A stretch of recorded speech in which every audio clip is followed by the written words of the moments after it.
Feel the power, feel the focus now. KBX, take a bow. KBX! Yeah. Hello. I want to be the very best.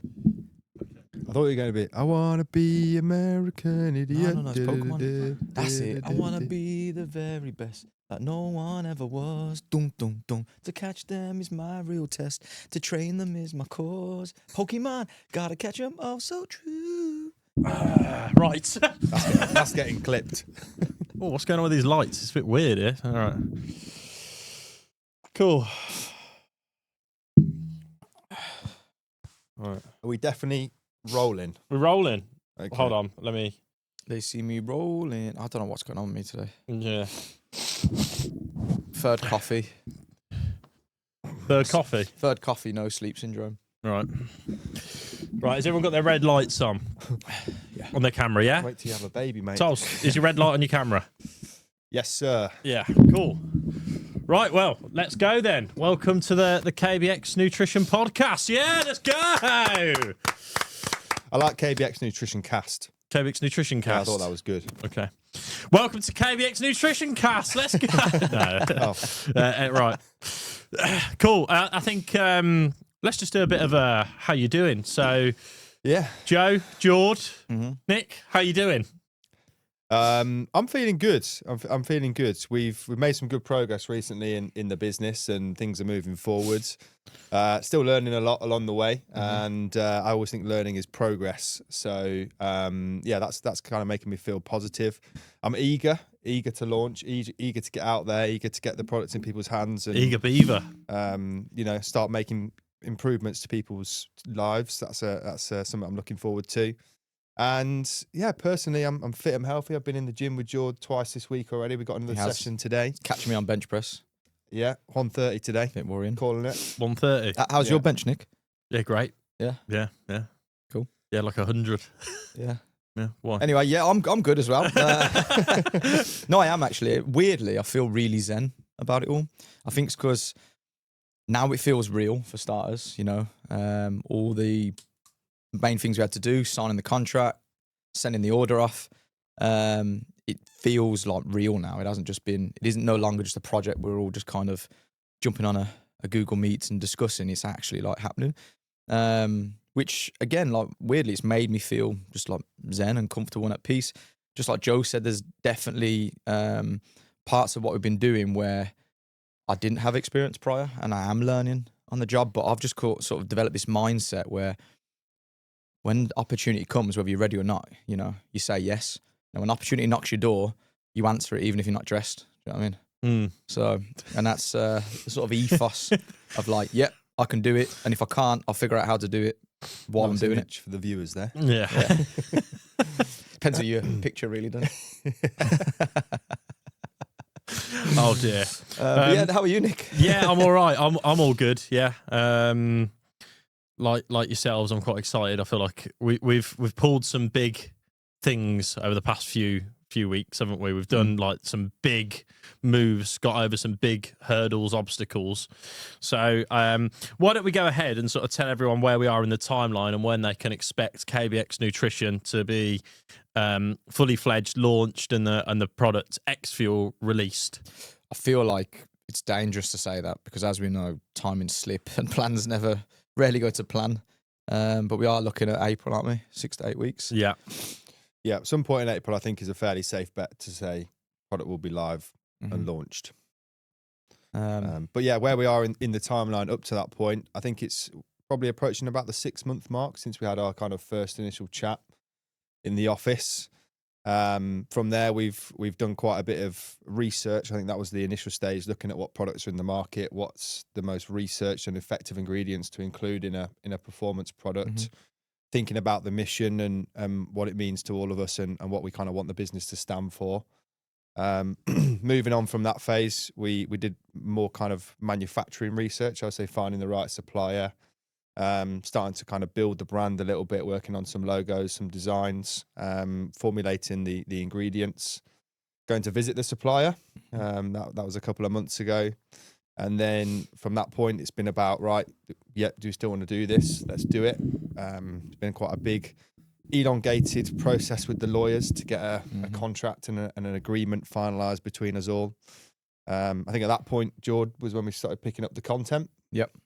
And started to kind of launch the socials and start getting some sign-ups, which has been amazing, to be honest, the response so far. I think we've had over 500 sign-ups to date, so really, really positive. And then, kind of brings us to present date, really, where we've made the order for the product and put the money on the table, signed the contract, and ready to go and start working on the marketing from here on out. You smashed that, mate. It's the end of the episode, isn't it? When I was listening to you then, you kind of forget how much work goes into it, and it kind of plays back to when we first started. I mean, we were like spitballing like a December launch date, like having it ready for like January and stuff like this.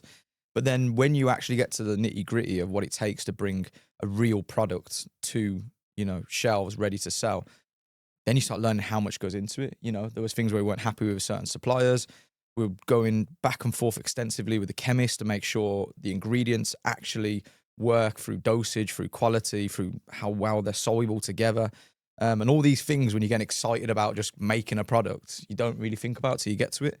I was thinking back then while you was talking, I was like, wow, we've actually done quite a lot, which when you zoom out seems like a long period of time, but what we've actually achieved in that time and, running everything else we've got going, I think we've done really well, to be fair. 100%. I think from initial concept to actually product released in kind of 8-9 months, which is what it will be, is no mean feat. So especially when you guys, on the back for us all. Yeah, definitely. And you guys have been working with me, and every time like because I said this from the start, like I was really impressed with Nick and Joe's like professionalism and the way they like sort of conducted themselves, presented meetings. And half of the time was spent explaining what things meant to me. So to do that and like bring me along, and I've learned a lot and educate me along the way, and obviously build trust and rapport in that time frame, and bring out a product that I'm super excited on. Because before all like this sort of official talk and like business plan rolled out, the one thing I said from the beginning is it has to remain as a product that I would genuinely take myself. That's kind of my only sort of mission statement going into it, is that it's authentic and it's something I would use. And we've nailed that. So I'm really excited when it rolls out in April. Yeah, it's also made me think a little bit there about some of the challenges that we have faced along the way. I think there's been a couple. Sorry, that was my next question. So what are some of the challenges we've by the way? Sorry. What are some of the challenges that you feel that we've faced and overcome so far? I think George touched on one a little bit there, which was around the suppliers. So we had a situation where we thought we'd found the right partner, a really efficient and well put together sales team, I would say. We're not going to call any names, but really impressed us with kind of their understanding of the products and detail on the sales call. And then when it came to the actual kind of onboarding and kind of getting the process moving with them, after we'd paid quite a large amount of money to sort of open the door, it just sort of fell apart. And I think after that first call, we were just sat there thinking, what on earth just happened?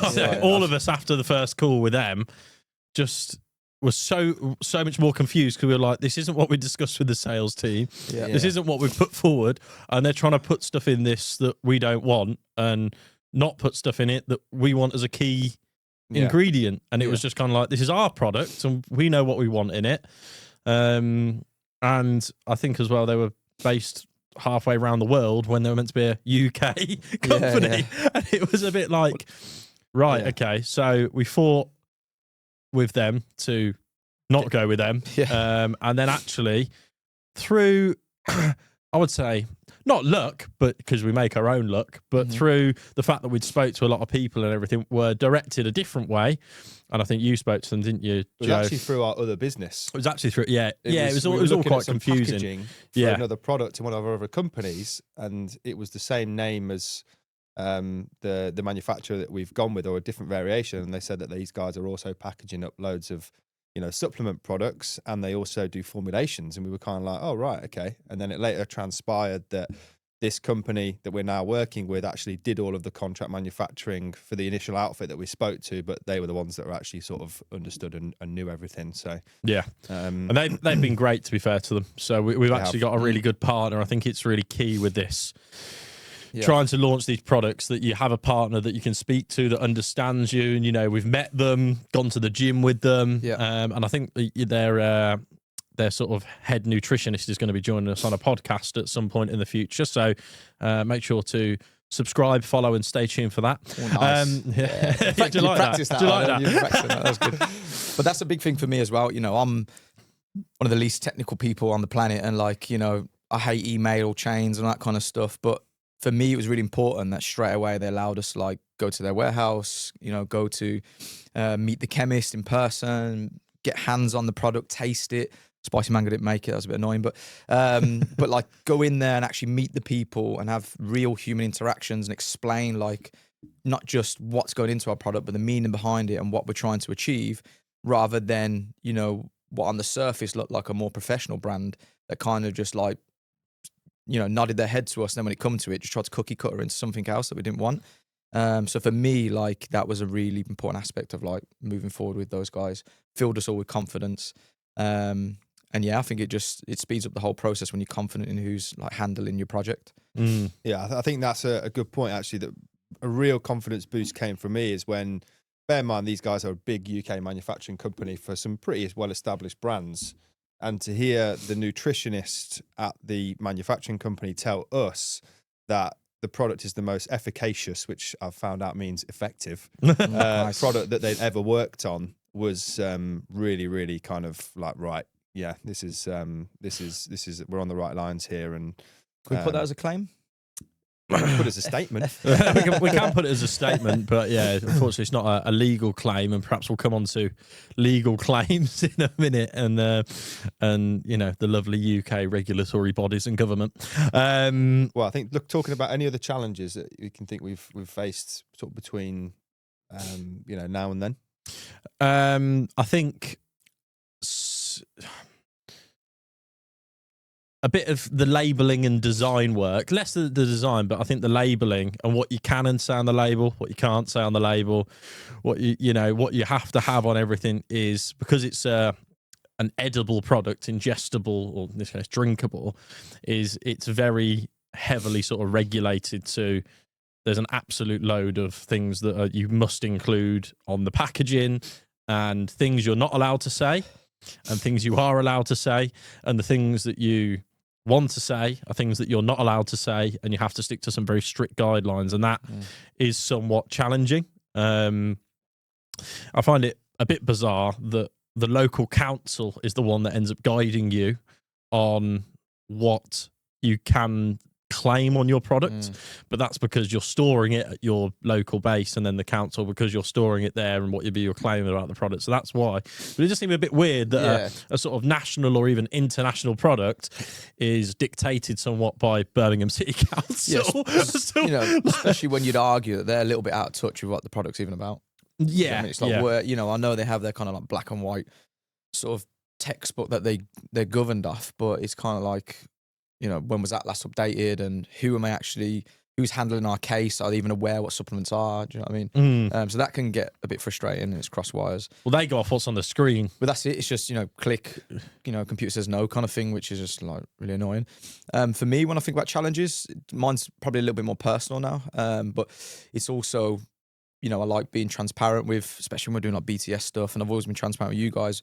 First of all, it was like having a team. You know, I've kind of been a solo operator for a long time now, so switching my mindset into, you know, communicating more with my team, and also leaning on parts as well, you know, like kind of forgetting that I don't have to shoulder everything by myself, and I do have a team of guys that I trust now, and we can share the load with problems. That took a little bit of like deconditioning, and then just not thinking as a solo operator now, thinking more in a team.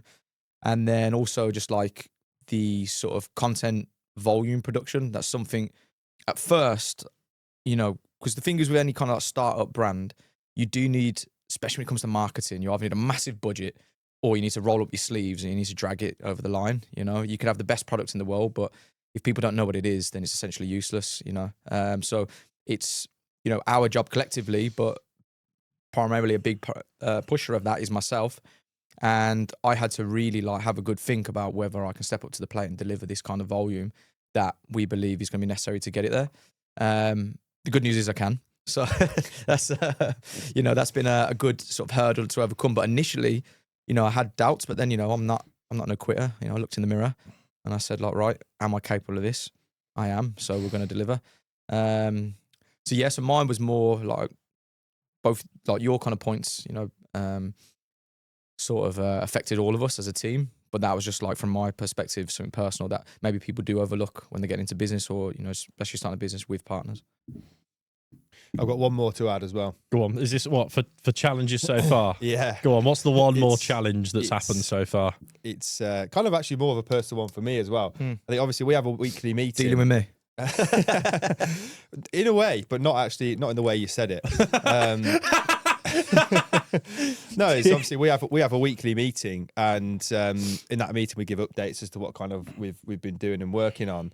And one of the things I've been focused on is pushing forward this design and getting the the images for us to review, working on the claims with the council, as you mentioned. But actually the time, because we're a small fish in comparison to some of these big brands who are getting this manufactured with our partner, and also when it comes to packaging, the time it takes for them to kind of reply to us and work with us is less important because they're focused on much bigger deals.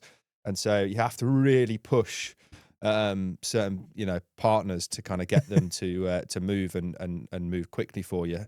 And then the challenge comes from that is obviously communicating that to you guys, being like, I am trying. Like, I am doing the work, guys, I promise, but there's no update this week. So that's been... Is there no update this week? There is an update this week. There is an update this week, good. But that's a challenge, but What was that line you taught me in the email, when I was speaking to, we're having the logo designed? Yeah. And they were, same thing, we were small fish, probably going for one of the lower packages they sell, and they were taking a little bit long to come back, and then you give me like a line to put on the email.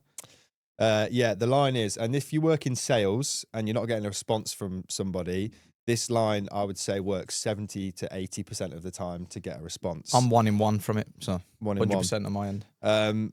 So the line is, hi there. I've forgotten the bloody line now.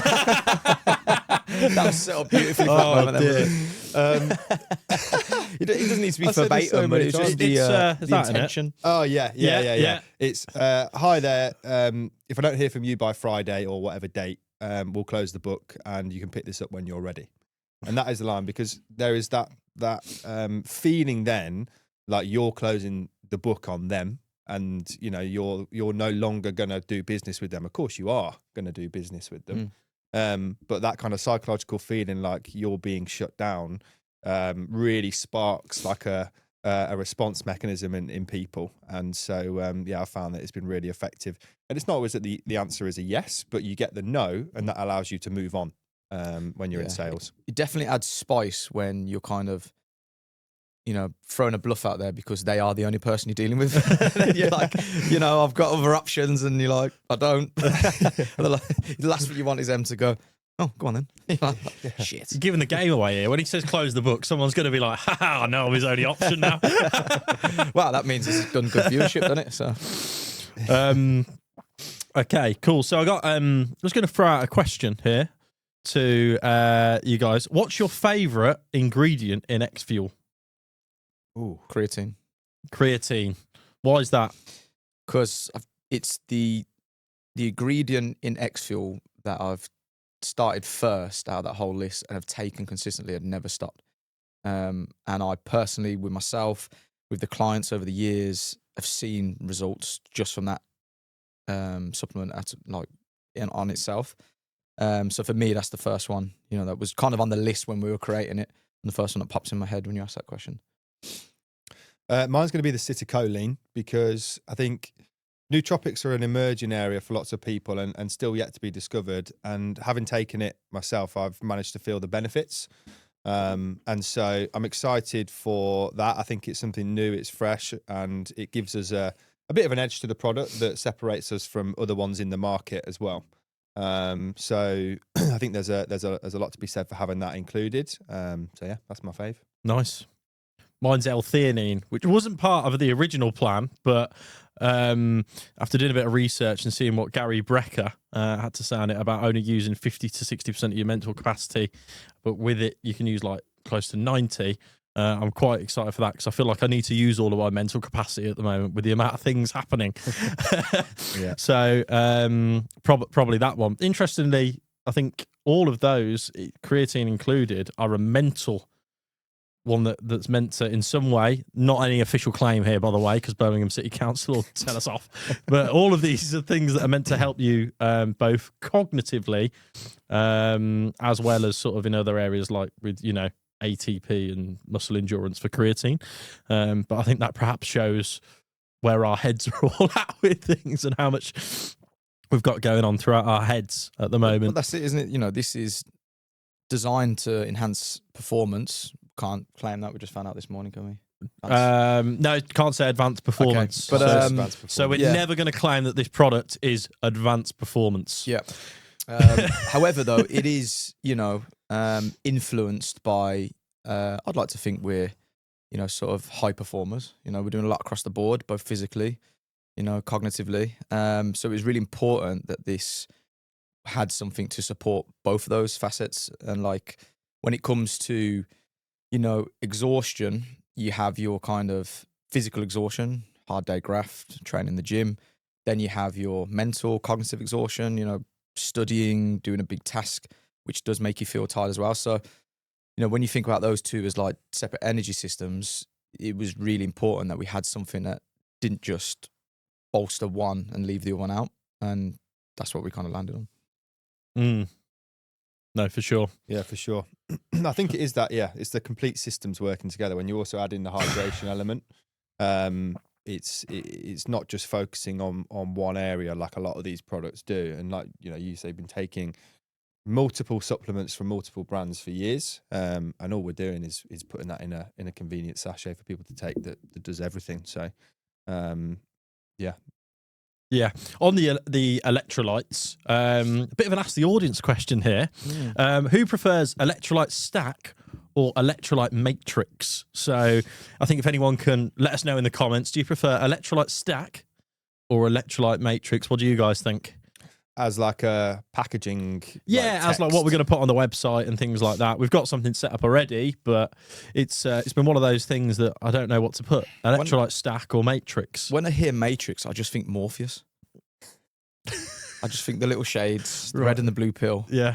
That's not a claim we can make. It's not going to turn you into it. No, it's just not going to bend reality for you or show that we're being controlled. That's probably another topic. But and stack, that makes me feel strong.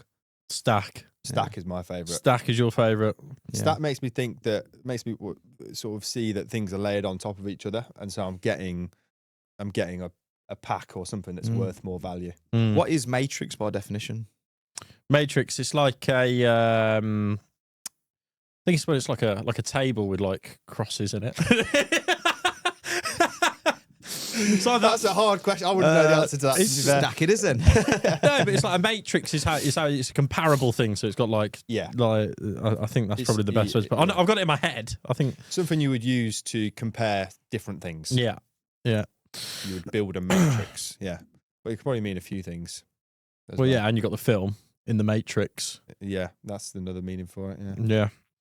A virtual world, but in real world. So next question, who is XFUEL for?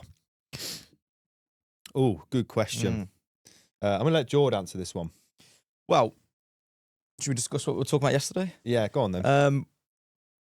We have like I suppose, to answer this question, I do it how I would with a client, and I kind of create like the profile of like an ideal client in my head. And I build a lot of like my training programs and systems and things like that around that. For me, I want to use this product to obviously fuel the active, the people who are already moving, but a big part of it is probably more of a personal mission than like a business one, but it's just inspiring the ones that aren't moving. I don't want to so I use an example, right? There was a client who walks past my gym and he did so for 6 months walking his dog. And then one day I happened to be stood in the doorway And I said hello to him, and he said hello, and he stopped. And then he said to me, you know, I've been walking past this gym for about 6 months now. I've been wanting to come in and train. But whenever I look in, I see you guys like doing circuits and training really hard and boxing, and you got your tops off and stuff. And he said, I've just been intimidated. You know, I just thought this was a gym for like elite athletes or people who are in really good shape. And I explained, you know, the way we work. I said, no, like this is we build lifestyle coaching. It's for your everyday person. And we individualize every program so it's progressive. We look at kind of where you're at and build it around that, rather than giving you, say, like a cookie cutter approach and expecting you to build your life around the approach. And I just love the idea. He's now been a member for a year now, and he's seen great results. If we never had that conversation, would he have just been someone who was walking past, looking in through the window? And my biggest thing with this product is to not create it where when you look at it through the window, you think that it isn't for you because you're not there yet. So a big part of my mission is to inspire people to get to a position where this will supplement their activity and it will get them inspired and moving. And it will probably lead into a segue we got towards the end, but about people's untold stories and being motivated more by your, you know, sort of average man. But yeah, I guess that story was just a long way of saying that, like, I believe it is for everybody. Like, everybody would benefit from having this product in their life. And if they're not quite active enough to sort of qualify for some of the ingredients that are in there, I want to be the person or the inspiration that gets them to that position because their life will benefit for it. Yeah, so I think what I'm kind of hearing there a little bit is that it is for everybody, and we want it to be for everybody because we want everyone to be active. But the reality is, from my perspective, is if you are someone that lives a sedentary lifestyle, if you are someone that sits on the sofa every day after sitting at a desk at work every day and kind of watches TV, this product is not for you. And that doesn't mean that we don't want it to be. We want you to, you know, change your lifestyle and become active. But realistically, unless you are someone that does some form of physical activity, and it doesn't have to be, you know, running a marathon. It can be training once or twice a week. It can be going for a long walk, or, you know, something that's going to raise your heart rate and get you active to some extent. Then, you know, that's who this product is for. Yeah, no TV watchers. If you watch TV, not for you. That. Nick doesn't even have a TV in his apartment. So, where are you, Nick? Where are you landing on that? What? Who's this for? Who's it for? Hearing kind of those sides of the coin. So a little bit of the story is we have developed this to be for everyone who is active. I think obviously the KBX branding makes it perhaps look a little bit more hardcore than it perhaps is, with the black and the red X and everything. But it is for everyone who is at some level active, because obviously the things inside it, the hydration element is really, it replaces the you know, the stuff that sweat pulls out, all the salts and everything. So it's people that sweat. So if you get active enough to sweat, then, you know, it's for you. The creatine in it is for people that lift a bit of weights and stuff like that, but also there's a cognitive element that's probably not a claim that we're not allowed to make. So there's that as well. And then, of course, we have put some stuff in for the mind as well. So it's in any way for anyone that is kind of like busy and active and needs a little bit of a boost, a little bit extra in their life. I think that's kind of what I see it for. And don't be put off by the fact it does look a bit more hardcore, because it is for everyone, for men and for women. So yeah, but it is overall for anyone active. So whether that's, you know, dog walking or paddle players, it can literally be for everyone. There's nothing in there that's a specialist kind of like, oh, you have to be a power lifter to have this. It's not a product like that. Yeah, I think I would probably say it's even for kind of that top elite athlete as well, though. Like, we're not saying that it's specifically for them and only them, but I mean, not if you're at the stage where you're kind of taking your dosage, your sort of micro dosing and combining loads and maybe 15 or 20 different supplements at that kind of level, it's probably not there, but it is getting up towards that point. Yeah, I think, you know, if we kind of speak about where it actually originated from, not in too much detail right now, but, you know, and use myself as a case study, because that's where the idea kind of spawned from with the help of you guys. But I am someone who is, you know, definitely not sedentary, but also not an elite athlete, officially. And then, but like, you know, the amount I train, we're talking excess of 7 times a week, high sort of intensity. And for years, I've been taking, you know, at least the core group of this product in the creatine, the electrolytes, the nootropics. And, you know, so I think it's more down to us to kind of define like what is meant by activity. So like the products in there, they work for me. The main thing that it covered for myself, and this is probably a personal issue, but I would buy these 3 supplements, right? And then one tub would run out before the other, and then mentally it kind of disconnects you from taking all of them, or you'd forget to take one by the end of the day, and then you feel like you've kind of failed. This kind of just eliminates that problem. It's like a convenience solver, because now all I have to do is just take that 1 sachet every day, and I know, because I've, you know, literally with these guys' help, created the formula, everything that I desire to take is in that single sachet, and I don't have to worry about it again. I've just got to remember to take one. So I think that's why it is such a broad spectrum from, you know, being usable by someone who just walks their dog a few times a week to somebody who trains to a high level, you know, 5, 7, 10 times a week. It's convenience. That is kind of one of the main points of the product, to make sure you get everything that you need to supplement your lifestyle, whatever sort of stage that's at currently. Yeah, and I'm just going to tie into that I feel like it's 20% of the effort, but 80% of the results. So this is kind of like the easiest way, because you don't have to put in loads of effort of buying loads of different tubs, weighing them all out, having all the different scoopers ready, you know, taking one in the morning, like it literally gives you only have to put in 20% of the effort and you will just get 80% of the results. And cost is a massive one. You know, if you used to line out all the ingredients that are in XFUEL, buy them all individually. You got individual companies, they're all getting packaged individually, sent to you individually. You're covering that cost. By this, you're having it all in one package, and it's coming in a lot cheaper than the total of all of those ingredients separately.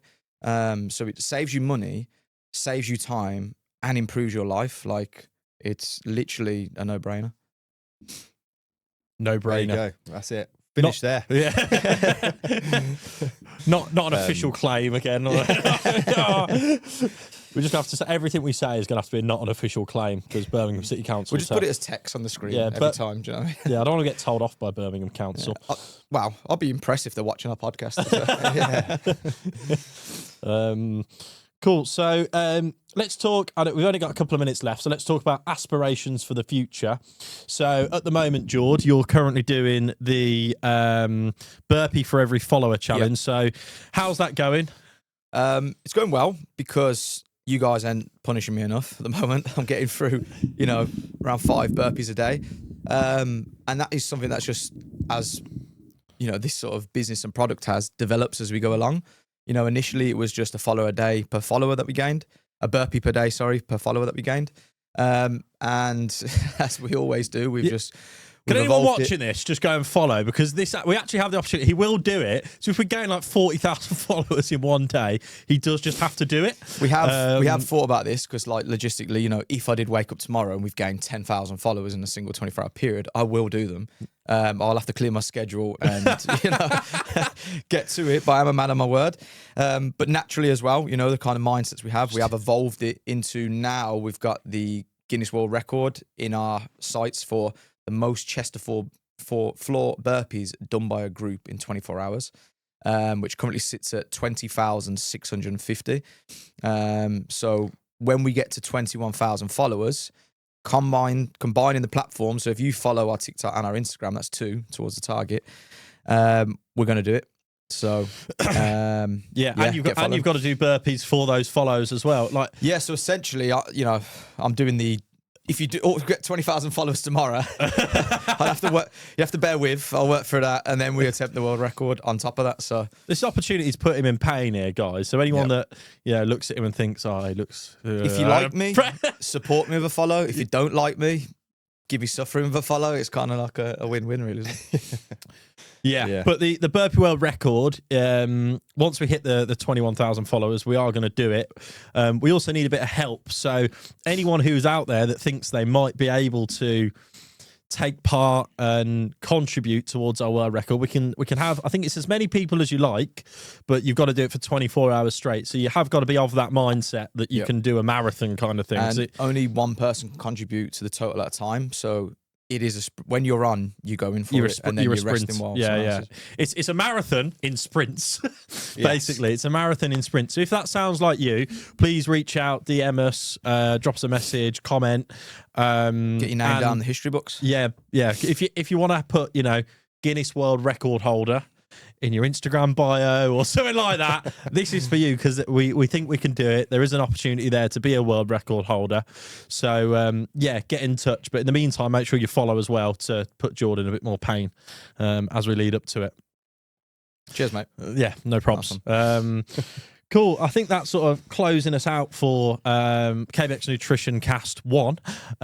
Is there anything you want to add, guys, that you think that we've missed in today's episode? Yeah, I think for me, a big sort of motivator for this product is, shining light on people that are just doing great things, like ordinary people doing extraordinary things. We've discussed this internally. We don't just want to go down the route of just finding people who are already super established, famous influencers, throwing some money at them to just push a product they don't believe in. We want to find like sort of undiscovered local heroes that have done great things, done things for charity, challenged themselves to attempt world records even when it's unofficial, shine some light on that. Obviously, help them with any future endeavors with our product. So if that is you or anyone springs to mind as you're listening to this, feel free to send them, reach us on Instagram, TikTok, email if you're that kind of person. I won't pick it up, one of these will. But yeah, like we really want to start a segment on untold stories. And that's hopefully something we can feature in future podcasts, get you guys on here explaining it. You can see it's organic, authentic. And yeah, that's a big motivator for us. Jordan, the PA, big time for emails now. I just don't, I said earlier in the podcast, I was referencing the podcast. Okay. I'm not an email guy. I don't hate writing sincerely, Jordan. No one speaks like that. You know what I mean? I don't think I've ever written sincerely in an email. No. No.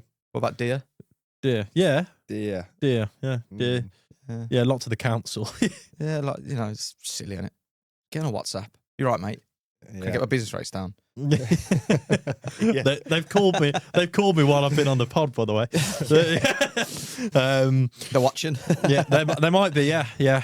Shout out the VOA office. No, right, cool. Right, it's time to end it. That's enough. Thank you very much for watching the first episode. We'll be back next week, and make sure to follow for the burpee challenge.